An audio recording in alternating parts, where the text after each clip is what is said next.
Gracias a Dios que podemos estar de vuelta aquí en Montemorelos. Abarcamos este tema de el Hijo de Dios en el Antiguo Testamento y primero menciono la tesis. En resumen, esta investigación sostiene lo siguiente: conocemos al Hijo de Dios en el Antiguo Testamento no solo a causa del simbolismo de la tipología o del cumplimiento de las predicciones mesiánicas, sino además a causa de la consistencia de su carácter y conducta a través del Antiguo y Nuevo Testamentos. Dios, como Dios, es siempre consistente. Y esta consistencia no niega la individualidad dentro del misterio de la deidad triuna. En cambio, a causa de la consistencia de la deidad por la Biblia entera, podemos reconocer e identificar en el Antiguo Testamento la persona de la deidad que declara en el Nuevo: yo soy el Hijo de Dios. El Antiguo Testamento contiene mucho y nos es difícil presuponer que dentro de su contenido podemos encontrar a Jesús en esas páginas. O para hacer otra pregunta aparentemente muy diferente: ¿hay de hecho alguna manera sistemática de lidiar con todo este material?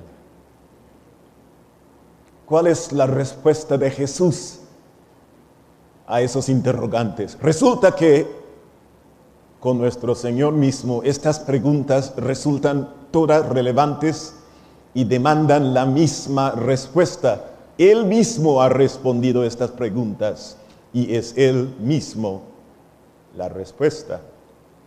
Es su entendimiento inequívoco que el Antiguo Testamento tiene un mensaje coherente y es mensaje acerca de Él. El lenguaje en Juan 5:39 ha sido tanto interpretado en modo indicativo como imperativo. En el imperativo da la orden: escudriñad las Escrituras. Traducido en modo indicativo, describe una práctica. Ustedes estudian las Escrituras con mucho cuidado. Si Cristo está describiendo la actividad farisaica u ordenándola, el énfasis de su declaración es claro. El estudio propio de las Escrituras del Antiguo Testamento lleva directamente a Él, la fuente de vida. Ellas, las Escrituras, son las que dan testimonio de mí, dice el versículo 40. Al comienzo de su ministerio, lee del libro de Isaías: el Espíritu de Jehová, el Señor, está sobre mí, me ungió, me ha enviado, a partir de lo cual anuncia a sus sorprendidos oyentes que ellos mismos en ese mismo día habían llegado a ser testigos del cumplimiento de tal pasaje. Años más tarde, hacia el final de su ministerio, Él enciende un fuego de excitación y convicción en los corazones de Cleofás y su compañero en el camino de Emaús, al guiarlos en un estudio bíblico decisivo, exponiendo ante ellos desde Moisés, los profetas y los escritos la verdad acerca de sí mismo. De esta manera Jesús clarifica, al elaborar explícitamente sobre componentes distintivos de los grupos textuales del Antiguo Testamento, ley, profetas y salmos, que el foco de la literatura del Antiguo constituye su manera preferida de demostrar la validez de sus reclamos mesiánicos. El informe de Lucas en relación a los estudios bíblicos de Jesús sugiere 2 veces la división tripartita de la Escritura. En el verso 27 habla de Moisés, todos los profetas y todas las Escrituras. En el 44 habla de la ley, los profetas y los salmos. Estas referencias pueden estar haciendo alusión a las tres principales divisiones de la Biblia hebrea. La ley o Torá, conocida en cristianismo como el Pentateuco, fue la primera revelación para Israel. Los profetas o Nubiim, incluyendo la mayoría de los libros que los cristianos reconocen como proféticos, tanto como muchos libros que en el canon cristiano son considerados libros históricos, es la segunda parte. Esa lista incluye Josué, Jueces, Samuel y Reyes, etc. Finalmente, Lucas puede estar diciendo que salmos y escritos se refieren a lo mismo, porque salmos es la colección más grande de capítulos, son salmos, en la tercera parte. Consiste en 41% del total en términos de los capítulos de la tercera división. Alternativamente puede estar simplemente comentando en la exposición por parte de Jesús de salmos mesiánicos, tal vez como Salmo 2, 16, 22, 40, 110. Sin embargo, la exploración de los tópicos en el estudio del Antiguo Testamento, hecha por Gerhard Hassel, demuestra que la gente lo ha pasado buscando centro. ¿Cuál es el centro? ¿Cuál es el corazón del texto bíblico? Jesús nos da una respuesta. Él dice, todo es acerca de mí. Así que vamos a buscar a Jesús en el Antiguo Testamento.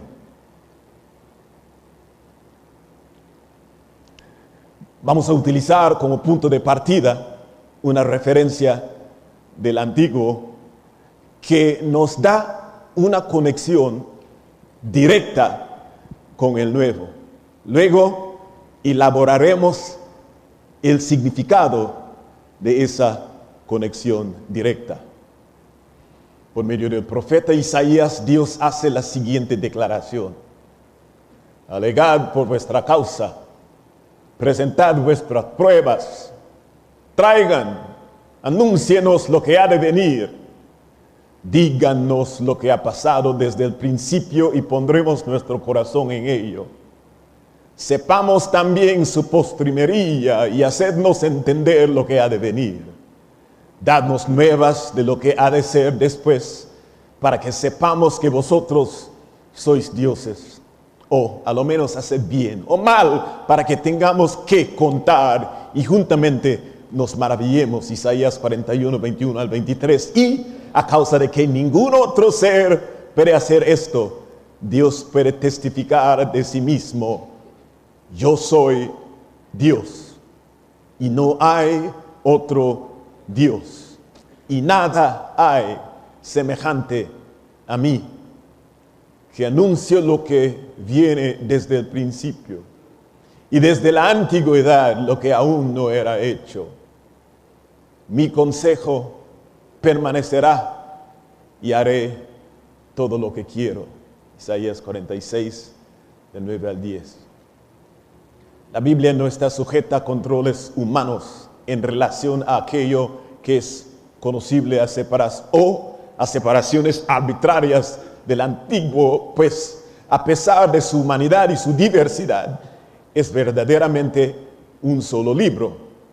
El Antiguo y el Nuevo dan testimonio de Jesús. De hecho, nuestro gran desafío, dada la densidad de la presencia de Jesús a través de estos grupos de textos llamados Antiguo y Nuevo, es encontrar algo para escoger, para aislar, en que enfocarnos. En las páginas que siguen, tomando en cuenta la tesis de esta investigación, estudiamos el asunto de el Hijo de Dios en el Antiguo Testamento, enfocándonos mayormente en un aspecto bien conocido de su perfil en el Nuevo, lo ya referido en Isaías, su declaración, yo soy.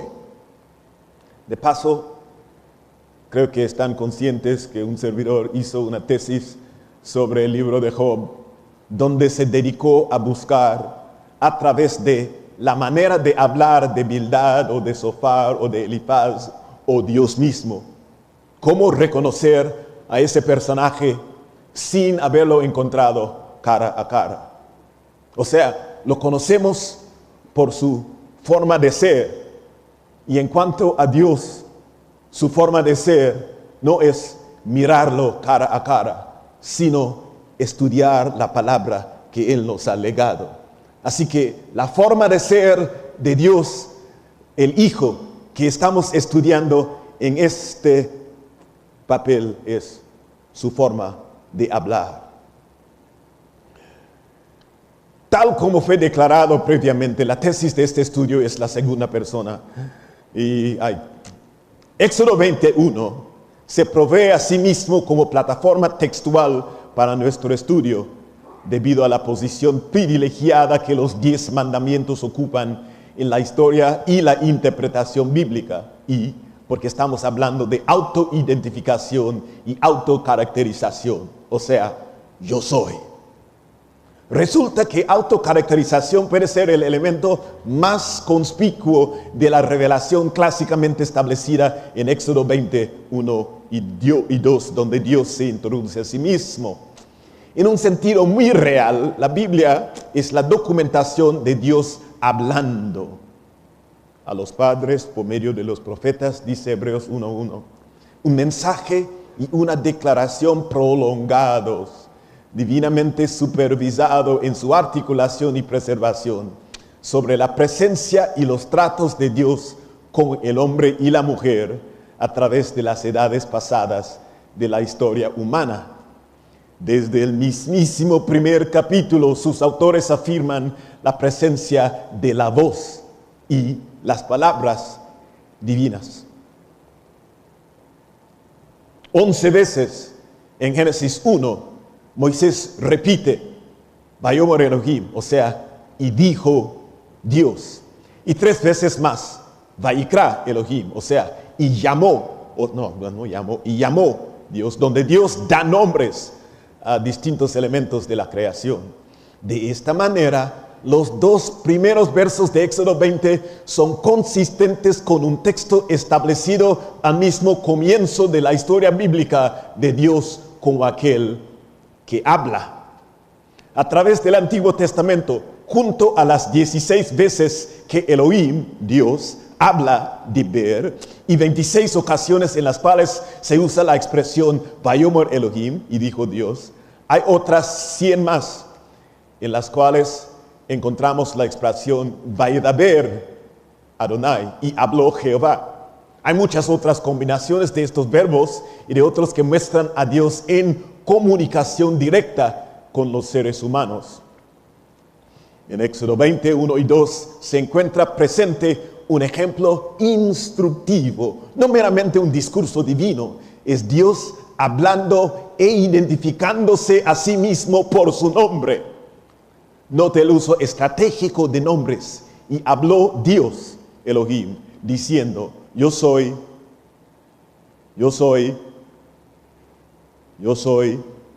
Jehová. Habló Elohim diciendo, yo soy Jehová tu Dios que te saqué de la tierra de Egipto, de casa de servidumbre. El Dios que habla aquí es el Dios que es identificado en Génesis 1:1 al 2:3 como creador. Su nombre Elohim aparece consistentemente en el relato general de la primera semana de la creación, total de 35 veces. Es Elohim que crea, Bara, es Él que dice, amar, sea luz. Hay expansión en medio de las aguas, júntense las aguas, produzca la tierra hierba verde, y hay lumbreras en la expansión. Es Elohim quien hace que las lumbreras cumplan con su función. Él llama a la luz día, a la oscuridad noche. Es Él quien ve que toda la creación es buena, muy buena. Y eso lo tratamos enseguida en el semiplenario. Muy buena y luego dice no buena. Es confusión. Como Dios mismo que dice que todo está muy bueno, luego dice algo que no está bien. Anyway, esa es otra cosa. Es parte de la misma cosa, pero lo tratamos después. Disculpen. Aquí no aparece el nombre de otra deidad, ni hay otra deidad contemplada de manera alguna en el relato. Es Elohim.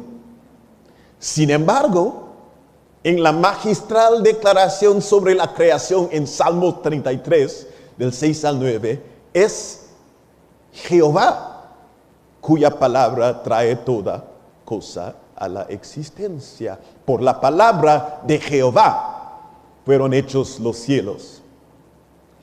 Las alusiones múltiples y variadas del relato de Génesis son difíciles de pasar por alto.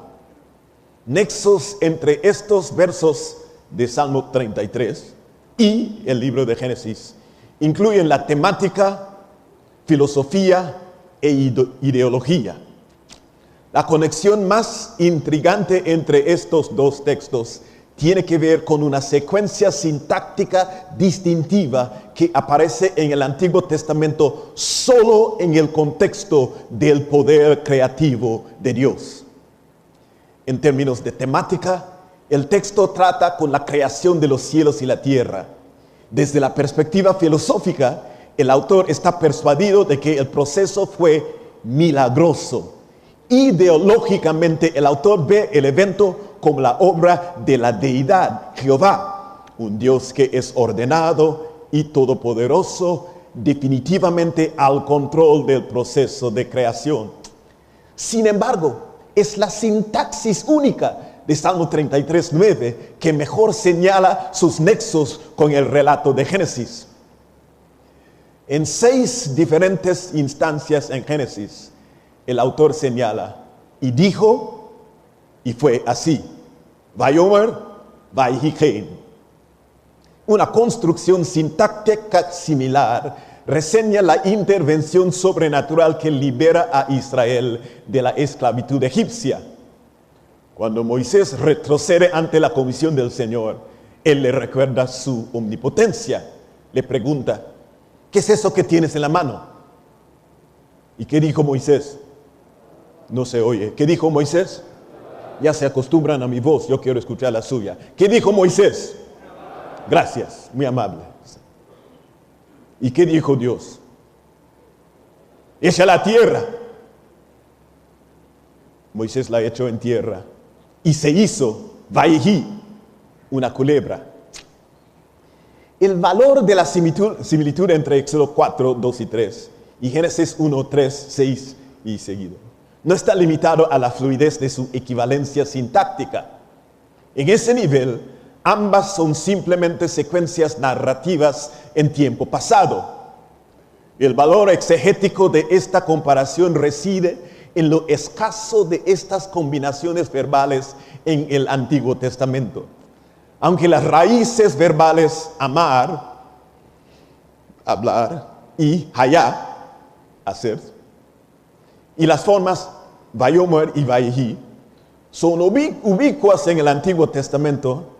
Tengo aquí una nota de pie de página que dice que la raíz amar aparece más de 5,000 veces y la forma específica vayomer ocurre más de 2,000. La raíz hayá está presente más de 3,500 veces y la forma específica vayhi ocurre 776 veces.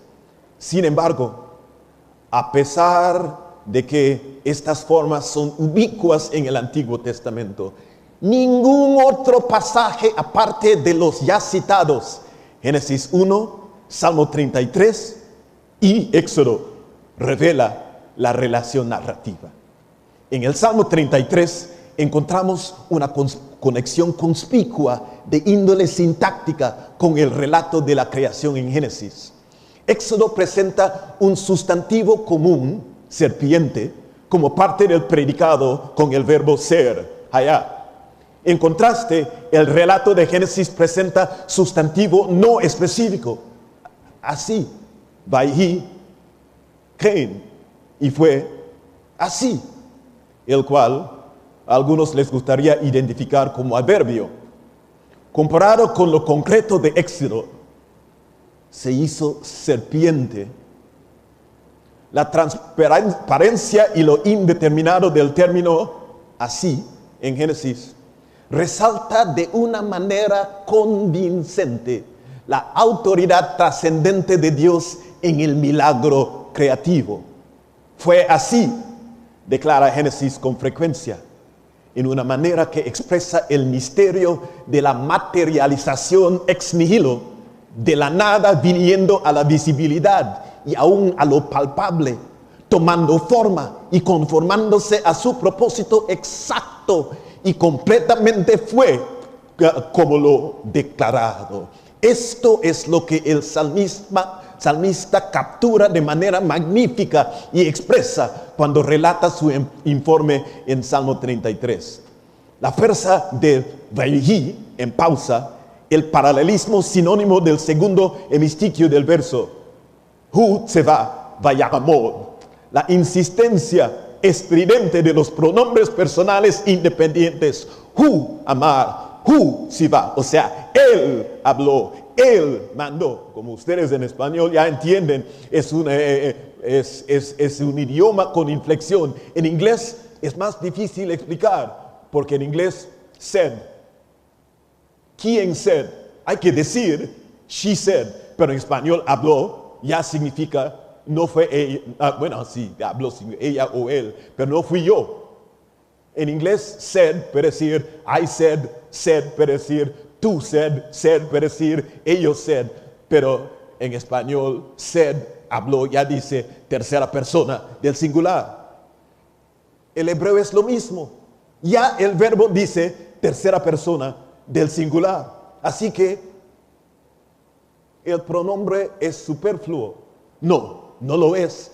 Es para resaltar, subrayar, enfatizar que fue Él, no fuiste tú. Fue Él que mandó, fue Él que habló. Estos elementos concretos presentan un fuerte contraste con la gran abstracción, la ausencia total de sustantivo explícito que caracterizase el predicado del verso. Se puede añadir, en buena medida, que en la inmensa mayoría de las veces el verbo amar es traducido no como hablar, sino como decir. Entonces, aunque hablar es también traducción legítima, Salmo 33, 9 nos confronta con un verbo cuyo complemento es usualmente discurso indirecto. Dijo tal y tal cosa. Pero en Salmo 33 solo dice dijo. ¿Qué es lo que dijo? Pero por los sintaxis, por el vocabulario, nos recuerda y nos manda de vuelta a donde aparece él habló, o sea, Vayomer, y fue. Para llenar ese y fue así, hay que ir a Génesis 1 para saber cómo y qué. Fue así, o sea, y fue la luz. Fue así, o sea, y fueron la luna, fue así, y fueron los vegetales o los hombres o los mexicanos. Él habló y fue así. No hemos olvidado el propósito de esta exégesis. Mira hacia atrás a Génesis y aclara nuestro foco sobre Éxodo. Para el salmista no hay duda de que es el Señor quien al principio expresó palabras que rindieron la existencia de los mundos. El trueno en Sinaí es otra poderosa evidencia de este hecho. En el Sinaí nos enseña Salmo 33, el Señor que libera, el Dios que crea, se hace conocer de acuerdo con términos detallados y majestuosos. Todo lo que sigue, sea en los versos 3 al 17 o después de ellos por medio de la revelación del Sinaí, proviene de esta impresionante autoidentificación. Yo soy Jehová tu Dios, que te saqué de la tierra de Egipto.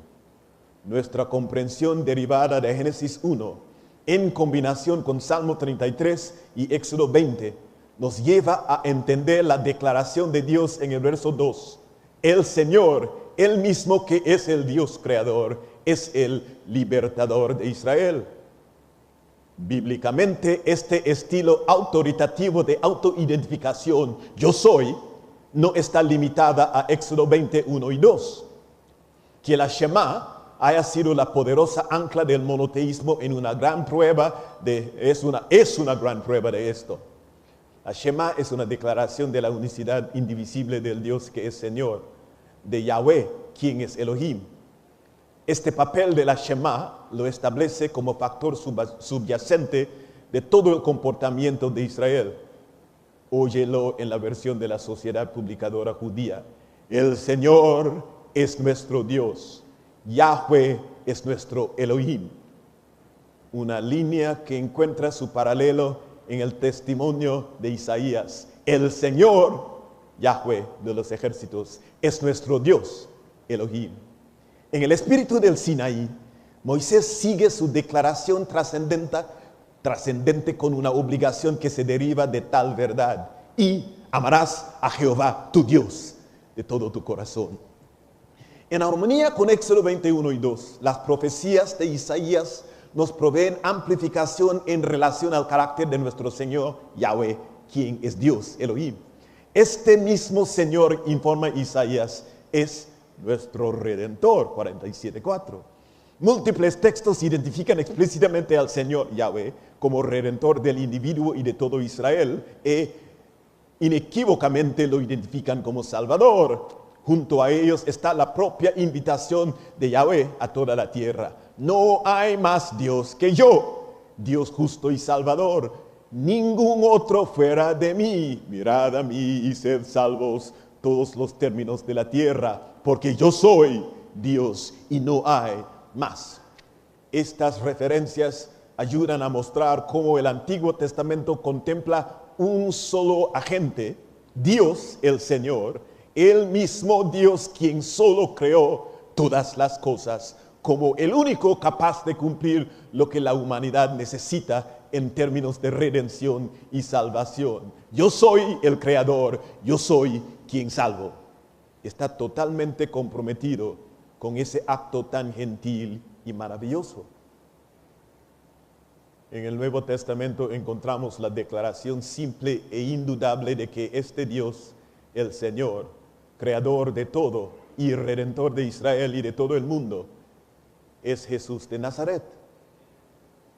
Esta es la posición del Nuevo Testamento, la forma como Jesús leyó el Antiguo Testamento, la forma como Él lo enseñó y la forma como Él mismo lo entendió. Lo llamarás Jesús, dijo el ángel, porque Él salvará.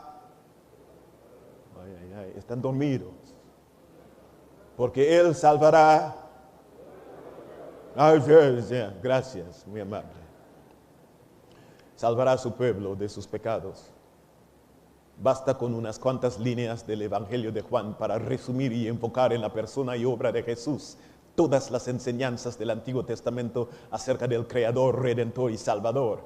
El Creador llegó a ser humano. El que hizo todas las cosas llegó a ser nuestro conciudadano.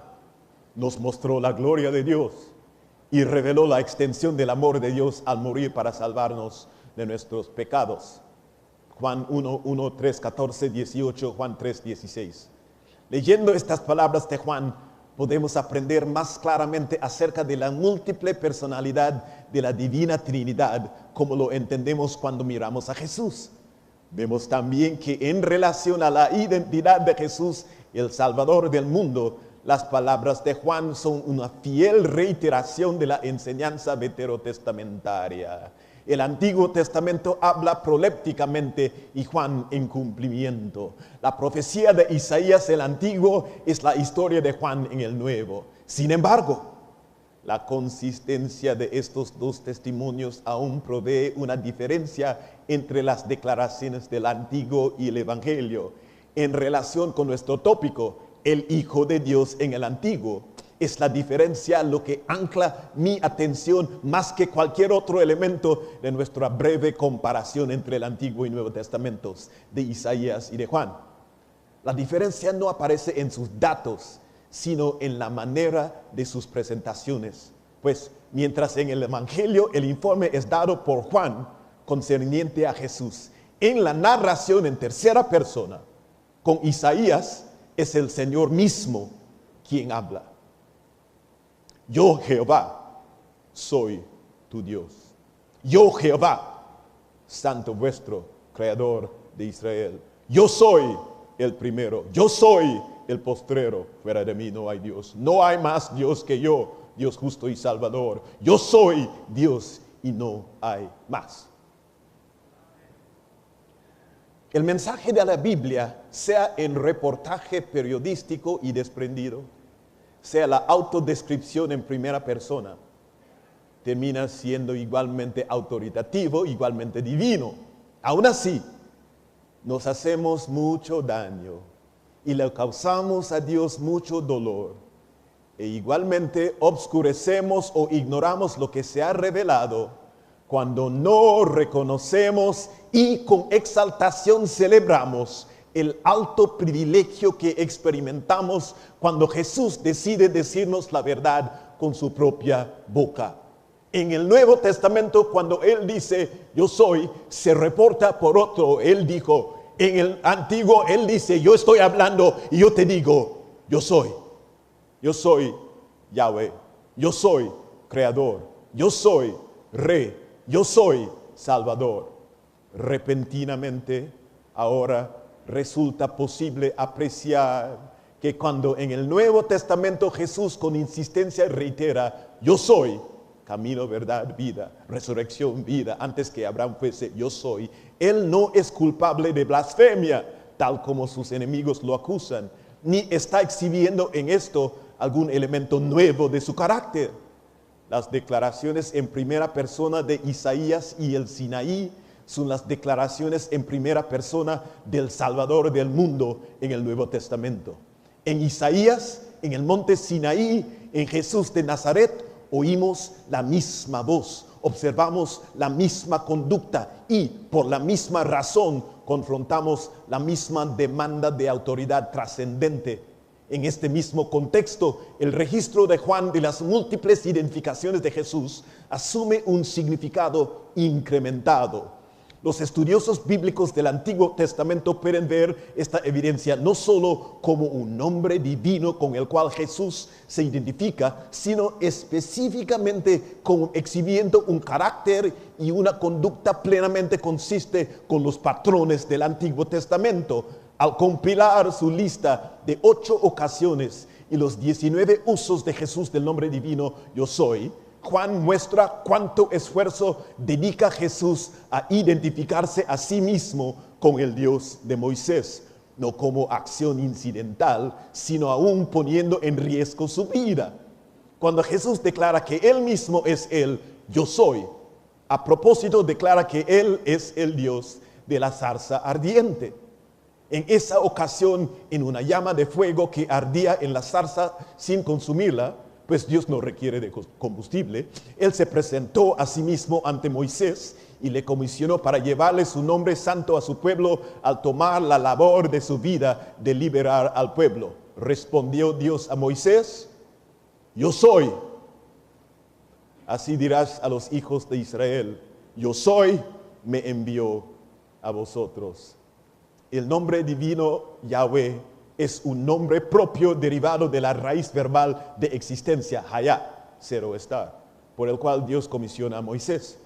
Jesús quiere que sus oyentes le reconozcan como aquel en el cual hay vida original, no prestada, no derivada, quien no depende de combustible o de carga de baterías, quien no tiene necesidad de cosa alguna, quien da a todos vida, aliento y todo.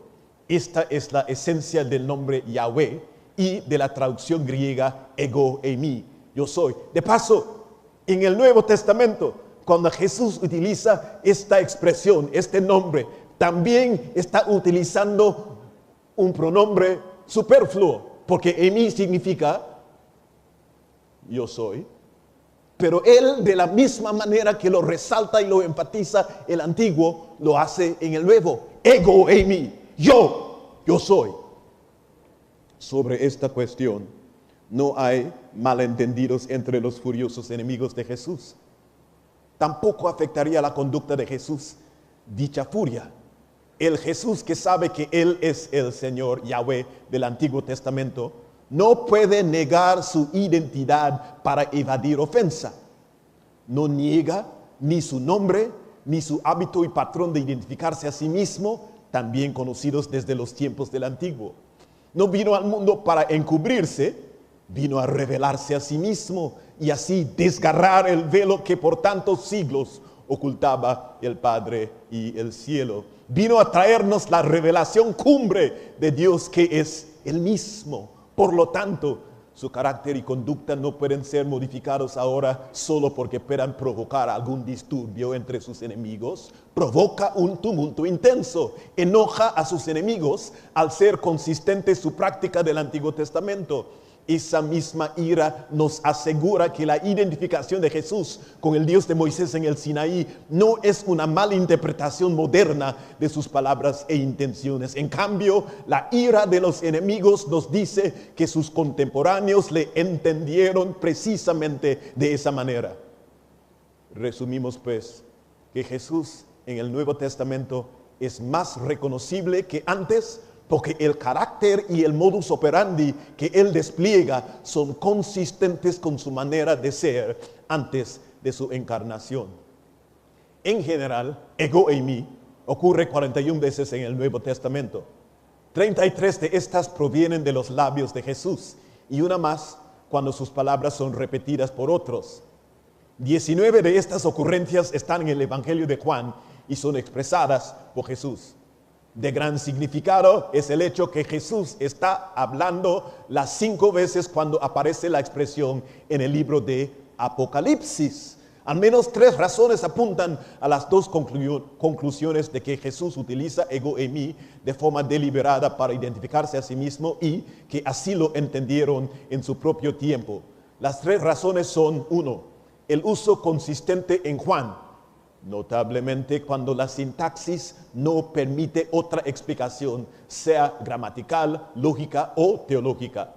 A manera de ejemplo, el único contexto satisfactorio para el uso de ego eimi en Juan 8:58 debe ser la autorrevelación histórica de aquel que se llamó a sí mismo el Dios de Abraham, al usar el nombre sagrado ante Moisés desde la zarza ardiente. 2, el uso continuo de ego eimi como autoidentificación aún desde los cielos en gloria después de su resurrección. La manera en que Pablo cuenta el suceso del camino a Damasco sugiere que esta autoidentificación de Jesús desde los cielos permaneció como un elemento inolvidable de la experiencia completa, pese al impacto abrumador tanto espiritual y físicamente del evento en sí. En 2 ocasiones Pablo detalla esta experiencia ante audiencias diferentes. Primero, ante sus conciudadanos después de su arresto en Jerusalén. Más tarde, ante el rey Agripa en la asamblea de la corte de Festo. En ambas ocasiones señala que Jesús usó el nombre sagrado como parte de su respuesta redundante a la pregunta retórica de Pablo. Reconociendo en su humillación que es Jesús quien lo confronta, Pablo clama, más a causa de su sumisión que de averiguación alguna: ¿quién eres, Señor? En lo que a la información se refiere, la respuesta de Jesús es superflua. Al mismo tiempo, es totalmente consistente con su costumbre en el Antiguo Testamento y su condición encarnada. Las diferencias sutiles entre la respuesta, como Pablo lo relata en Hechos, solo intensifica para nosotros la importancia para él de aquellos elementos de su relato donde la narración no varía. ¿Cómo presenta Pablo en su primera narración la respuesta a Jesús? Yo soy, ego eimi, Jesús de Nazaret, a quien tú persigues. Hechos 26:15. Esta reseña del apóstol es una respuesta que incluye una autorrevelación. Los elementos de la autorrevelación no son reseñados de manera en Hechos 22, Pablo indica que Jesús se identifica a sí mismo como Jesús de Nazaret. En Hechos 26, Pablo está cómodo omitiendo el elemento geográfico. No dice de Nazaret, pero lo que sí repite es yo soy. No significa que sea trivial, porque Mateo muestra su significado profético, eso de Nazaret. Lo que omite Pablo enfatiza la importancia de aquello que reitera. Hace conspicuo el nombre con el cual Jesús se identifica a sí mismo, yo soy, al aparecer en medio de las palabras que Pablo repite. La repetición muestra que estas palabras son importantes. Igualmente, la repetición por Jesús de este nombre muestra que significa algo para Él y que Él quiere que signifique algo para sus seguidores en el siglo XXI. Reconociendo esto en el Nuevo Testamento, retornamos ahora al Antiguo. Ayudados por el conocimiento que ahora tenemos, vemos que Cristo es revelado en el Antiguo Testamento tan claramente como el Nuevo. Así dice Elena G. de White, Signs of the Times, 6 de octubre de 1909. La experiencia de Pablo con Jesús, el Dios que se revela a sí mismo como el Yo Soy, no está limitada a sus recuerdos del camino a Damasco. Lucas registra la revelación del Yo Soy que inspiró el viaje evangelístico de 18 meses de Pablo en Corinto. Ahí también Jesús se le aparece diciendo, yo soy.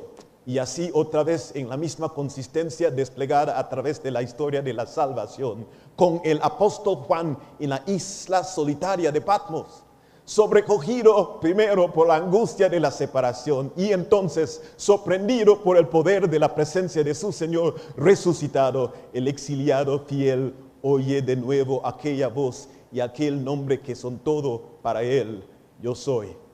Un tercer argumento a favor de las dos conclusiones es el hecho que ningún otro provoca la ira que se levanta cuando Jesús habla así. 4 de los 5 usos de Mateo y todos los usos de Marcos son autoidentificaciones de Jesús. En el otro, repetido por Lucas, Jesús advierte acerca de los impostores. Otros vendrán diciendo, yo soy, ego eimi, o simplemente diciendo, yo soy. Yo soy el Cristo, o simplemente diciendo, yo soy. Otra vez que señala que ese yo soy es su nombre.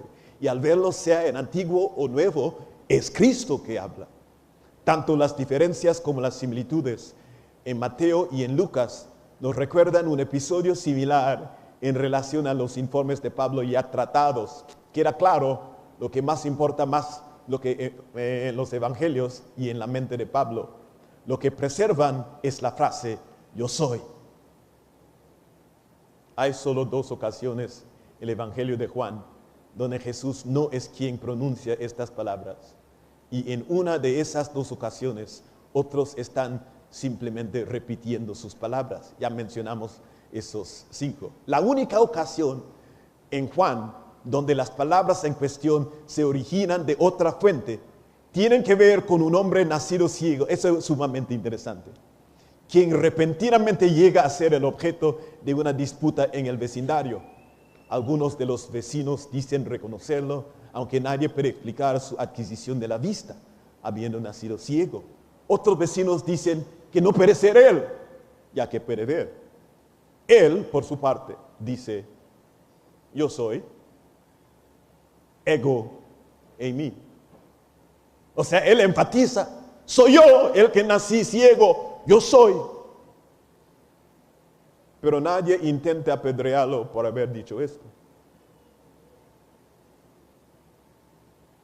Significa que cuando Jesús dice, ego eimi, ellos saben, él está utilizando el nombre divino. Porque cuando otro lo dice, pues no hay de qué.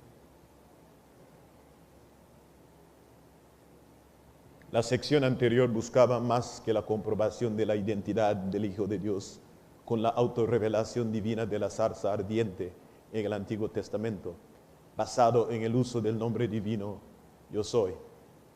Por este medio buscaba algo más, insistir que el uso del nombre divino, yo soy, por parte de Jesús, representa un elemento particular de su naturaleza y su estilo de personalidad.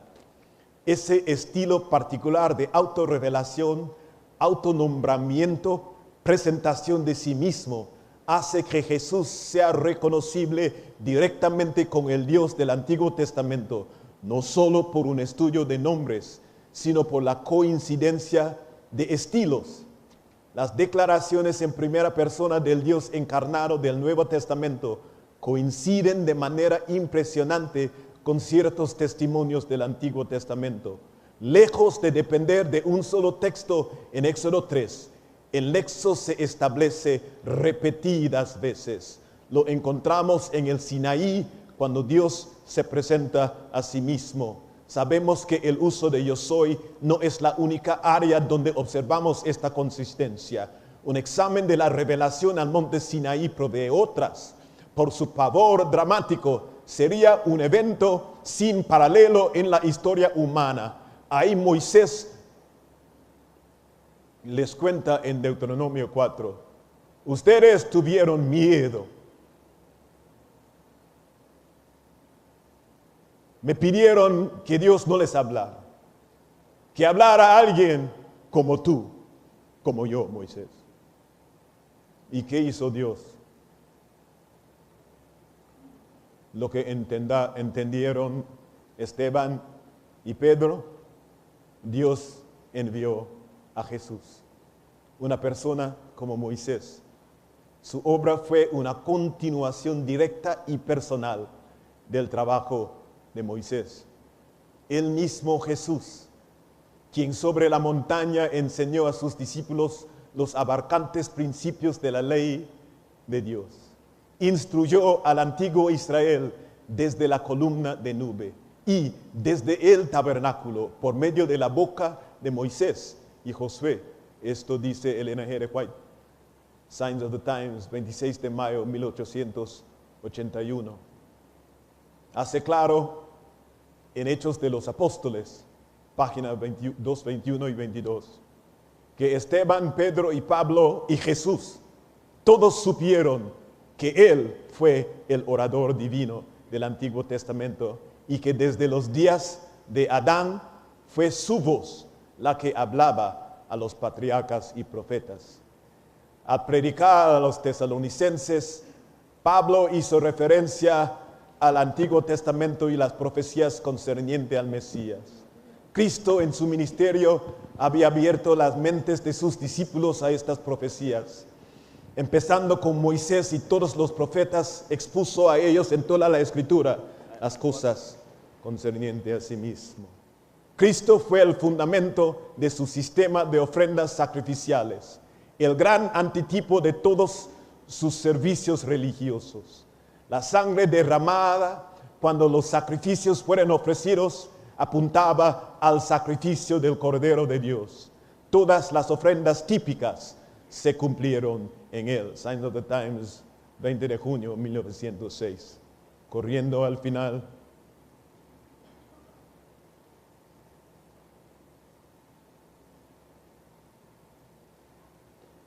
A pesar de toda la verdad que queda por ser explorada, podemos ofrecer algunas declaraciones a manera de conclusión. 1. El uso insistente por parte de Jesús del nombre del Antiguo Testamento, yo soy, provee una identificación definitiva con el Dios del Antiguo Testamento. 2. Y el marco retórico que define el uso del nombre, autopresentación en primera persona del singular, identifica a Jesús de manera especial como el Dios del Antiguo Testamento, que habla en pasajes tales como Éxodo 3, 14, 21 y 2 e Isaías 45, 21. 3. El uso de este nombre en la misma forma en que es usado en estos pasajes del Antiguo Testamento evidencia consistencia en la conducta de quien está hablando, virtud de carácter de la cual Dios está orgulloso. Él es el Señor, que no cambia. 4. Las implicaciones del nombre Yahweh, ego eimi, presencia eterna, vida no derivada, cuidado continuo. Estas sugieren que Jesús lo usó para resaltar su conciencia de su autoridad trascendente. 5. Su reiteración constante del nombre en una variedad de contextos, incluyendo la sobrecogedora experiencia de Pablo camino a Damasco y la angustia de Juan en su reclusión en Patmos, son plenamente compatibles con la presentación de sí mismo en el Antiguo Testamento como libertador, salvador y Señor. No es uno entre muchos, es el único. Esta compatibilidad muestra que tanto en el Antiguo como en el Nuevo Testamento, Él desea despertarnos a la necesidad de apreciar la unicidad de su salvación. También subraya su deseo que nos relacionemos con Él como Salvador y Señor. 6. La identificación de Jesús de sí mismo como poderoso libertador y Señor trascendente sugiere que nosotros, sus hijos, la niña de su ojo, no necesitamos ir tímidamente por el mundo. Nuestro Dios es un asombroso Dios y Él bien lo sabe. Finalmente, 7. Tuvimos que terminar con 7, ¿verdad que sí? La identificación explícita de sí mismo por parte de Jesús con el Dios y Señor del Antiguo Testamento, Yahweh, poderosamente resalta la unidad indivisible de la Escritura, no solo como dos secciones interconectadas, sino como el mismo testimonio dos veces contado. Jesús ya ha dado en el primer testamento el estudio bíblico acerca de sí mismo. Sabemos que está allí. Sabemos además de su expectativa que lo encontremos. Si no lo encontramos, no es halago lo que nos espera, es la etiqueta de necios. Sus palabras y su manera impugnan todo intento de oponerse el Antiguo al Nuevo Testamento, la ley a la gracia y la fe a las obras. En verdad, es solo en la medida en que vemos y estudiamos el mensaje bíblico como Jesús lo ve y como Él espera que lo veamos, solo en esta medida seríamos capaces de cumplir su propósito que inspiró esas palabras. Tomando en serio su consejo y siguiendo su ejemplo impecable, investigaremos la palabra por nosotros mismos, tal como Él quiere que busquemos. Encontraremos a Jesús para nosotros mismos, tal y como Él anhela que lo encontremos. Encontrando esta liberación y señorío, encontraremos la vida que Él siempre desea que encontremos y que nos impartirá continuamente a través de su maravillosa palabra. Dios me los bendiga.